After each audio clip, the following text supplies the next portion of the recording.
Have you ever wondered why certain relationship patterns keep repeating, even when you try so hard to change? Childhood trauma doesn't disappear when we grow up, doesn't announce itself loudly either. Instead, it quietly shapes how we connect, love, argue, and protect ourselves in adult relationships. Many adults who experience emotional neglect in childhood grow up craving closeness, reassurance, and validation.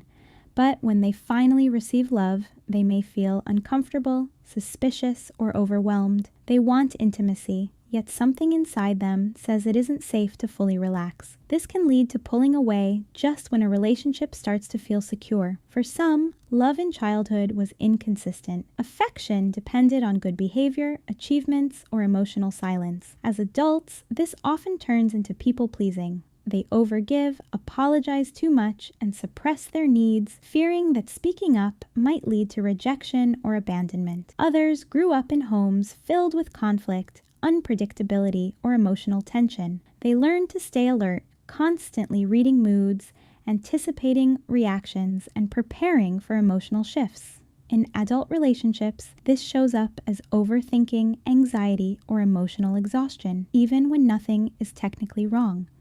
Childhood trauma also affects how adults handle conflict. A simple disagreement can feel threatening. A partner's silence may feel like abandonment. A raised voice can trigger fear or shutdown.